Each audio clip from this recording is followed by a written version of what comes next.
Welcome back to my channel. My name is Kim of ExshawQuilts.com, and in today's tutorial I'm going to show you how to do applique. So I have printed out my shapes. This comes with the pattern. I'm actually testing out a new design for a pillowcase cover, so I thought I'd walk you through my process. So I have some heat and bond soft stretch fusible web adhesive, and that's what we're going to use today on our applique pillow cover. I've printed out my template and I've measured my I don't know if you can see that, I'll bring it up, my 1 by 1 inch square to make sure that it's all the right size.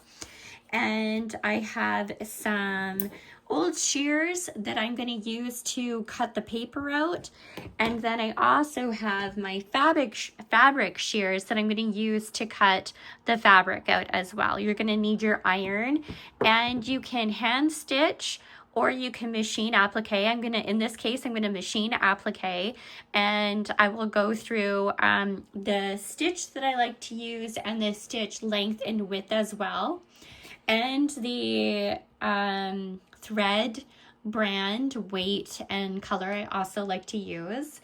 So let's get started. So for the first thing we're going to do is, I actually don't like cutting out my shapes unless I have to. So for example, if I had a really big shape that was on 2 or more pieces of paper, that's the only time that I'll really cut these shapes out. So I'm going to open up my heat and bond. And then what I'm going to do is I'm going to lay that on top of my my shapes, and I'm just going to trace around them. So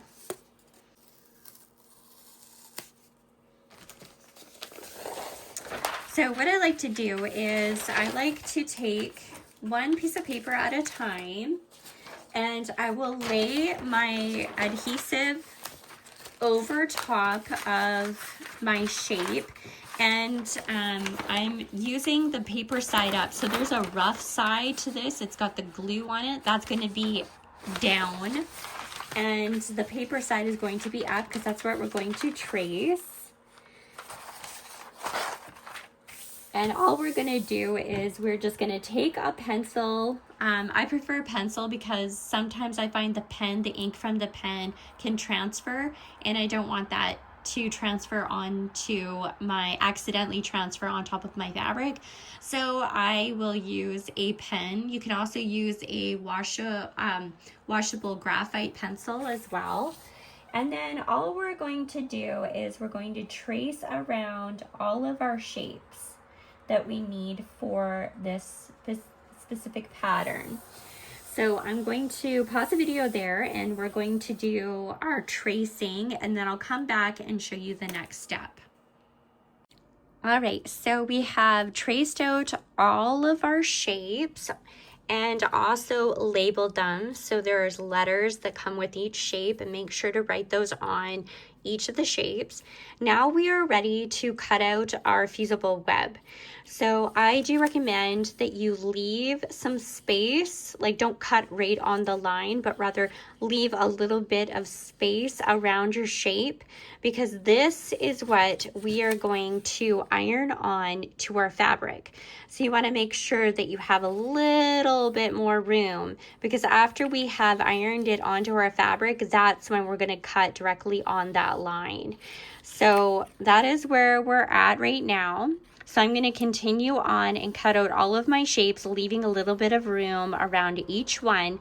And then we're going to iron these shapes onto our fabric that we have chosen out. I've raided my stash of a bunch of like little scraps. One of the reasons why I really love applique is for this reason. I can use up my scraps. So I've picked out my scraps. These are all hand dyed, so they do look differently than normal fabric, just a side note. But I have picked out my colors. So I've got my green, light blue, and my cream for this particular pattern. And then I'm going to take these pieces and I'm going to place my templates on top of the pieces and iron them on. I'm going to use a medium to high heat, and I'm going to press, but don't swoosh, press down for about 5 seconds and then move on to the next piece. After that, we are going to cut directly on our shapes. So we're going to cut directly on our shapes.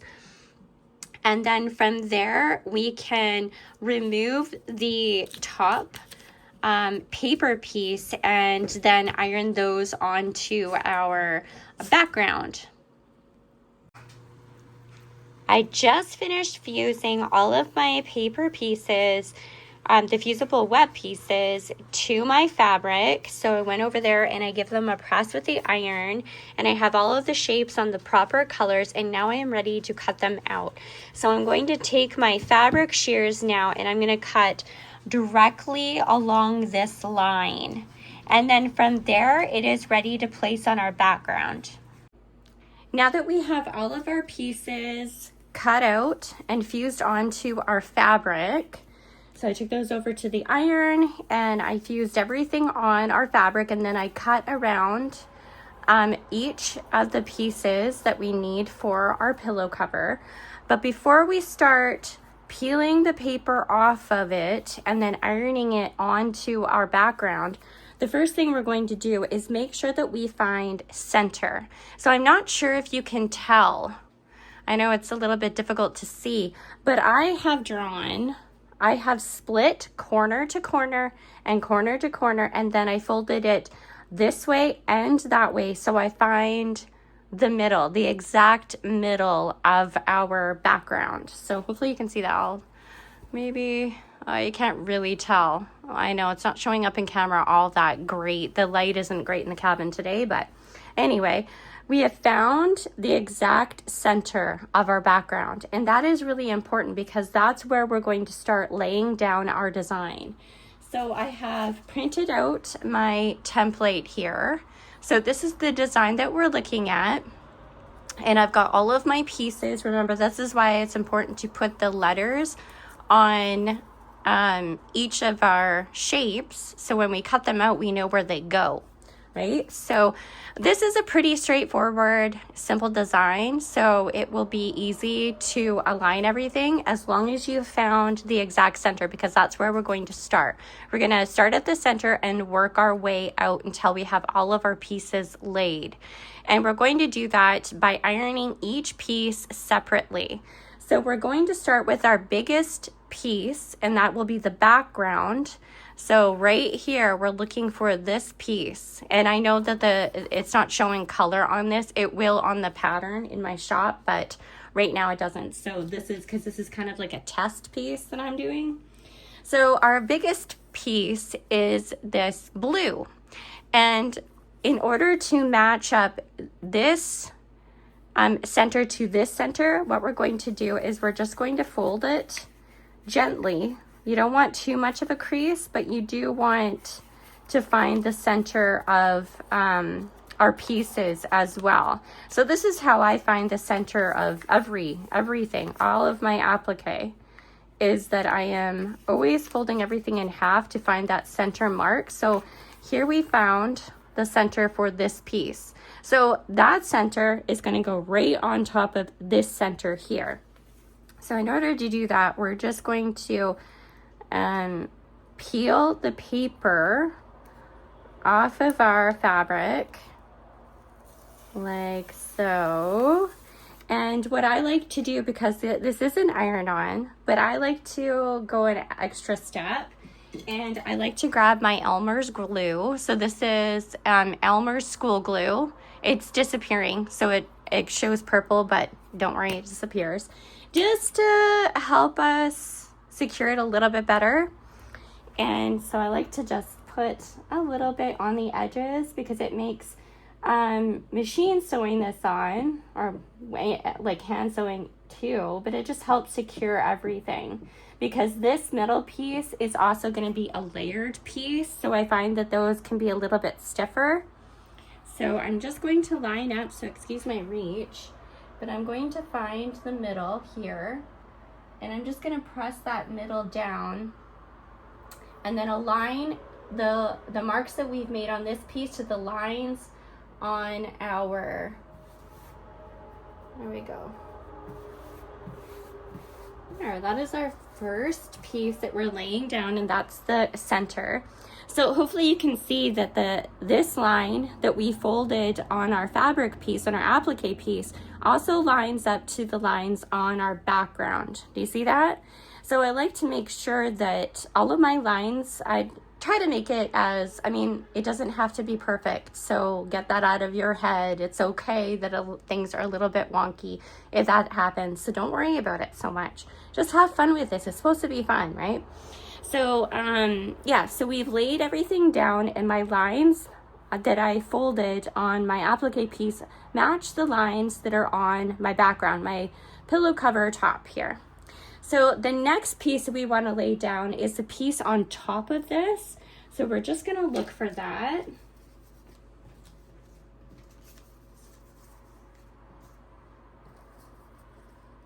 Okay, so it's this piece here. And again, we're going to fold it. So the paper to paper, we're just going to find that center. And you don't have to fold it twice, just once is good, because we're just going to line it up on that. Remember, it doesn't have to be perfect. And what I would do is give this a press, a light press on medium-high heat with your iron, just to set the glue, and then put this on. But I'm not horribly concerned right now. So, and again, we are putting some glue on this piece. It might be overkill, but I find that it really does help, because when you're sewing everything on and you're manipulating the fabric a lot, I find that some of the applique pieces will pop up. So I just like to give it a little bit of Elmer's glue. And then this piece needs to match up on the line again.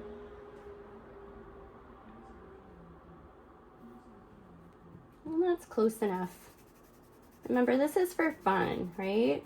Doesn't have to be absolutely perfect. So now that we have our centers together, and I can see that it's a little bit off, but I'm not too worried, then we can start working on pieces that are on the outside of this middle. And remember, these lines that we have put on our background really help place the rest of our pieces on here, right? So I like to, before I remove the glue on these ones, because these are a little bit trickier, these are the vines that go around our flower center, I am just going to, and if you can tell, like there's a little bit of a point, there's a little bit of a point on here, and I'm just going to match that up on the lines, the diagonal lines or the middle lines, wherever it needs to go. I'm just going to match those up and just kind of lay them out so I can see what they're going to look like all together.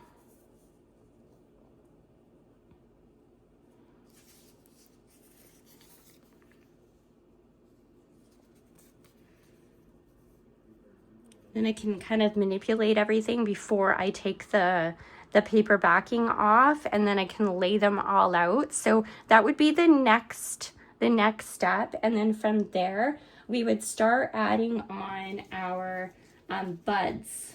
So these are the easiest ones to put on first.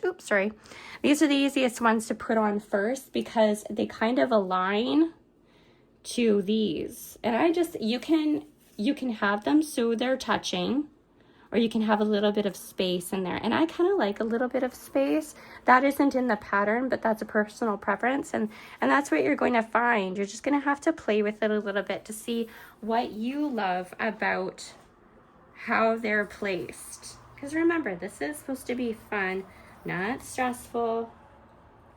And it doesn't have to be perfect.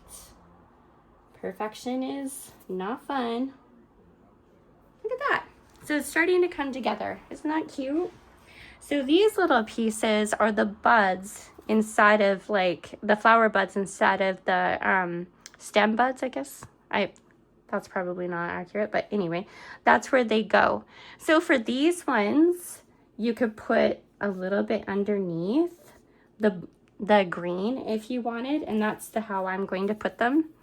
So I am just going to align these like that. Before I press anything down, I like to see what it's all gonna look like. And for these buds, I do want the flower portion of the bud to be slipped just a little bit under the green part of the bud, because that's the look that I'm going for. But again, that's a personal preference, right? So I'm thinking I'm missing some, I think I might have dropped some of my blue buds here. So I'm gonna have to go look for those. But anyway, yeah, I'm short 2 buds because I probably have misplaced them somewhere when I was moving everything around. But so yeah, I have to go find 2 of my blue buds.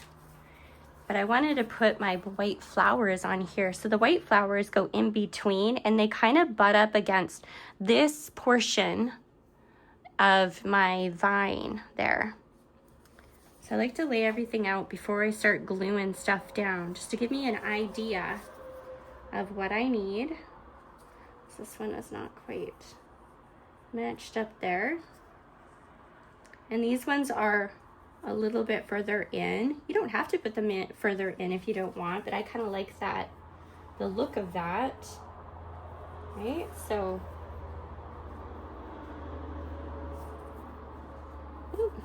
yeah, so I must have misplaced some of my blue buds. I have 2 missing there, but I'm going to go look for those. But that is what the design is going to look like. And then we're going to give it all a press. We're going to glue them all down with our Elmers, and then we're going to give it a press with our iron. And then from there, we're going to go take it over to our sewing machine. You can hand stitch this as well, but I bought a sewing machine with the decorative stitches just for this purpose because I like that look. So, but you can totally do it by hand and hand stitch your applique on with the blanket stitch. There's tutorials on YouTube for that as well, but I kind of like the look of the zigzag stitch with my machine, so I'm going to do that. And yeah, we're going to go from there. So I'm going to go find my blue, and then we can glue everything down.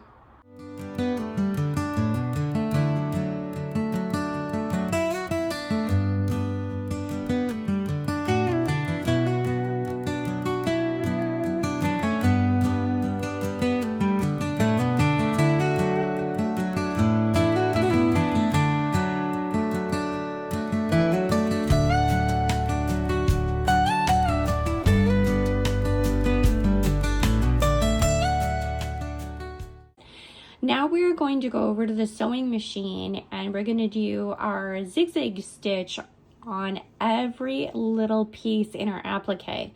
So that's why I'm not too horribly concerned when things don't quite match up. There's a little line because you have to stitch in between that anyway. So anything that meets, you have to stitch in that anyway to secure it to your pillow cover. So we're going to take it over to the sewing machine and get all set up on our machine and sew our pieces on. Before we start our applique, we want to make sure that our machine is set on the right setting. So this is my Brother CS7000X. I highly recommend for a beginner machine. It is amazing and I use it for all my applique. You can also do the applique by hand, so just so you know, but I do love this setting. So I have the zigzag stitch.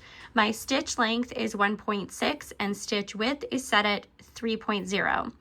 So I have loaded my bobbin, and today I am using Aurifil's 50 weight, and this is Dove, but you can use any color, and you can use also a 50 weight, 40 weight, whatever, and this is Aurifil, just so you know. So it's 100% cotton. Okay, so I have everything set up, including this applique foot. I have done applique with a regular foot, and you can do it, but this applique foot is so amazing. I highly recommend as well. Everything will be in the description, so if you're curious about where to find this, it was cheap. I got it on Amazon, but I will include those links in the description. All right, so now that we have our machine all set up and ready to go, we can start our applique. All right, so I know that this isn't the greatest angle, so I will give you another angle in a minute here so you can see exactly what I'm talking about. But I have started my applique with the edge of the applique piece in the center of my foot, my pressure foot. And then I have needle down and then did my back stitch, and then I've started sewing. So the needle should just go into the applique and then on the return come back out just on the edge of the applique, the raw edge.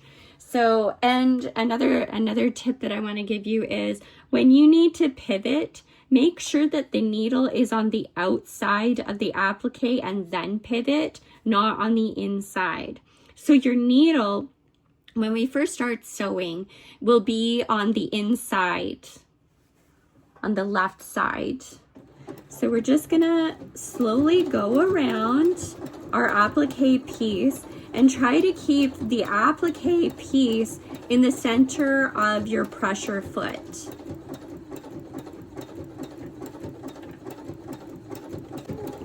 And go slow. No need to, it's not a race. And it doesn't need to be perfect either. Right? This is just your home. This is for your home.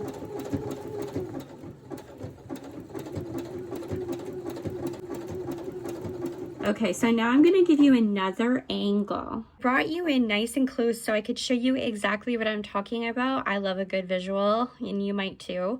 So here we have our raw edge applique right here. Where is my finger? Sorry.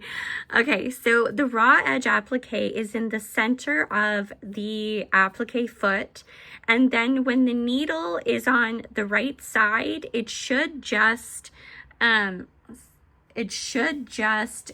off of the applique piece, and then when it zigzags to the left, it will be in the applique. So you're always kind of sewing on the raw edge there, just off of the raw edge, securing your applique piece to your background piece. You just go slow, and if you do need to pivot, always make sure that your needle is in that position off of the applique and needle down, okay? So hopefully that kind of shows you what we're doing. And has helped you a little bit to get a visual of what it looks like. So if we go to the back and we look at our applique, you can see that our zigzag is just on the applique and off of the edge of the applique. Hopefully that makes sense. And then you just go slow, and remember the setting of our machine. So yeah, that's what it looks like. We're going to carry on here.